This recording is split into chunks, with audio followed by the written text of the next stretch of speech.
What's up, guys? Welcome back to the channel, and we've got the off-season. Here we go. Angels are the World Series champs, and now we've got some money to spend, some people to sign, and all of that jazz. Some retired players are Max Scherzer, Miguel Cabrera, and Justin Verlander, who I think should be a Hall of Famer. So, this part of the video I kind of sped up a little bit just because I figured it was kind of important to see maybe, but I don't want to have to talk through every little thing and talk very, very long. But my off-season plans going into this were I wanted to get a new left fielder. I like Tapia, he's fine, but I just wanted to see what's out there. I can always come back to him if I need to. I want to get a left fielder. I really wanted to solidify the bench. And then as far as our rotation and bullpen, I don't plan on changing much. But as far as the rotation goes, I wanted to see what's out there in terms of what I can get for a guy like Soroka, who's he's been fine for us these past, few years, in the series in the past 2 years, but he hasn't been he hasn't been amazing. I wanted to lock up Freed for a little bit, so as you could see, he asked for 5 years. He's kind of getting up there on age, so I decided to offer him 3. He will be our ace. I probably could have gone up to 5, but you just don't ever know. Austin Meadows is kind of a guy I wanted to lock up long term if I could, but I could see the argument being with this one is that locking up a DH long term is probably not the best idea. Minter, I kind of wanted to, give a couple years to, just because he's been lights out for us the past couple of years. You know what? I'm gonna tell you right now. I kind of forgot to really offer. I forgot to offer him arbitration, so he declined this offer and decided to go pursue free agency. Um, so starting rotation, I'm gonna let some prospects take over, just because I feel like you gotta let them grow. What's the harm in letting a young kid get a taste of the big leagues in a major league setting as a fifth starter for a team who you will probably see in the playoffs again? And Cole Irvin right there, as I'm re-signing Matzik, but I really wanted to bring him back for a short deal because he did so well for us down the stretch, and I figured, what's the harm in bringing him back? I initially offered him, I think, 2 years, but then I decided, okay, I'm gonna lower that a little bit. But I wanted to bring him back, kind of as like a fifth or so. Here you kind of see just all of our contract, talks, negotiations, stuff like that. A lot of bullpen pieces, debating whether or not bring Toussaint back. Guys like that. Jacob Webb, I kind of want to give a shot in the bullpen. Dude's been kind of chilling in the minor leagues long enough. Just trying to get all past this stuff. And so yeah, my plan for the off season is to kind of just shop my prospects around and figure out what I want to do with all of them. So I'm really just speeding through this. I thought about cutting it, but I figured, it just gives me something to kind of talk over and explain what I really want to do. And so that's kind of the plan. Kind of going around, I went and offered him a little bit less. So here we go, kind of free agents. Top free agents are Tani, DeGrom, Ramirez, Devers. I wanted to look at the left fielders.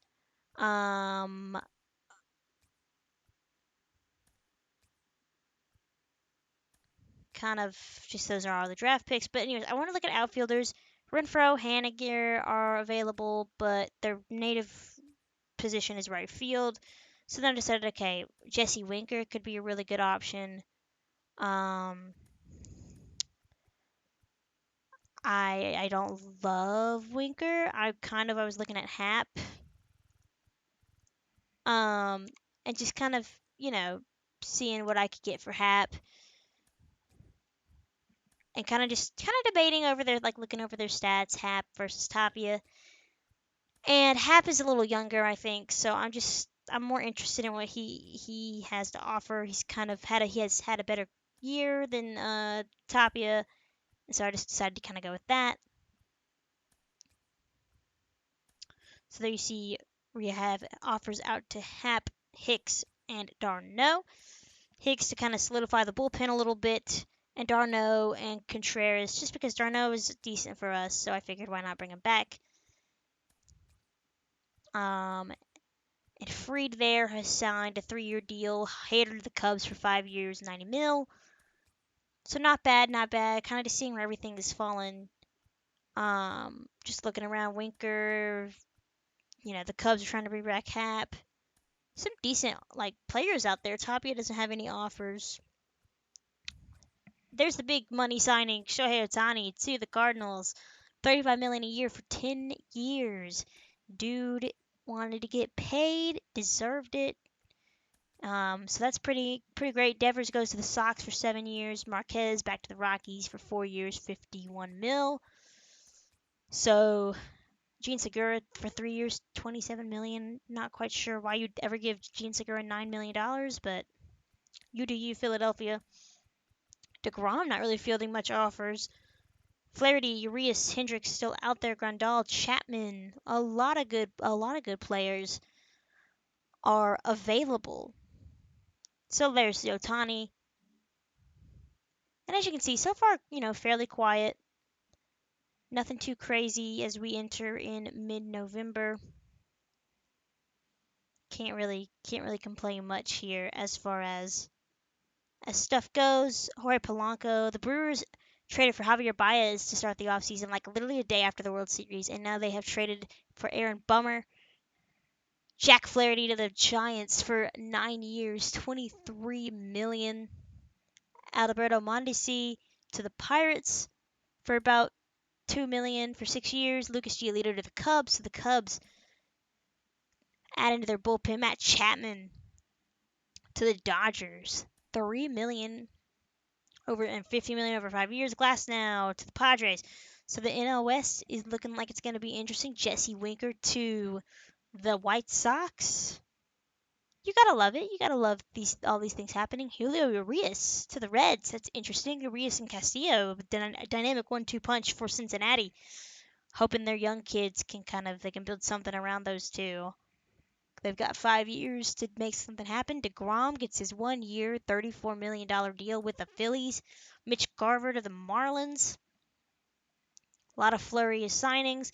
Liam Hendricks just doesn't like the NL, I guess, as he's headed to Toronto. World traveler he is. Tyler Mahle, former Reds pitcher, headed to the A's. So the A's may be looking to add a piece here.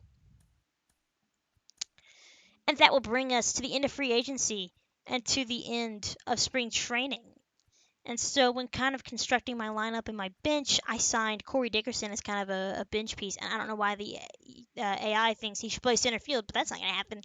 He's going to be a bench piece. He might get a couple of starts every once in a while. I like Dickerson. I feel like I can rake with him. But he will not be starting every day. And our bench is looking like Whitaker and Dickerson and Lorenz. So a lot of outfielders, but Whitaker can also play second. And Yadiel Gonzalez and Contreras and d'Arnaud to round out the bench. If Gonzalez struggles,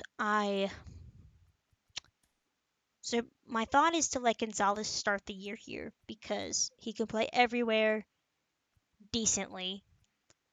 And I'm going to have Harper, our top pitching prospect, start in the bullpen with Irvin pitching in the 5th spot. And if Harper really struggles by April, May, through April or May, by June, I might bring him down to add some depth to the bench. Because we have Tristan Casas, I guess. And he can play third and first base. I don't think Riley and Olsen will need days off. But we also have Bautista, I believe, who we can still call up if we need to. He'll be looking to make some impressions, turn some heads, and maybe deal him at the deadline. I don't know. But the point is, we're going to start with, what we've got. We'll keep Gonzalez. He's not great. I wish I could. I wish I found the clip where I traded Jalen Miller because I forgot who I traded him to. But Whitaker and Lorenz are gonna platoon in center field, and I'm gonna give Whitaker the starter's job because of the fielding.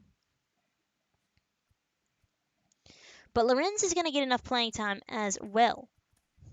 And like I said, as far as our pitching goes, I had to go back in and change this because I needed to add a couple of arms, mostly Anthony Harper, who will, like I said, start in the bullpen. But if he continues to impress, we will move him up.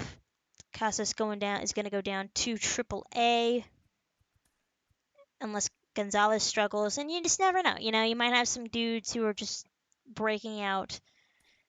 But that is it for as far as our offseason goes. Pretty interesting moves all around. It'll be interesting to kind of see how things happen. And with that, I will catch you guys next time.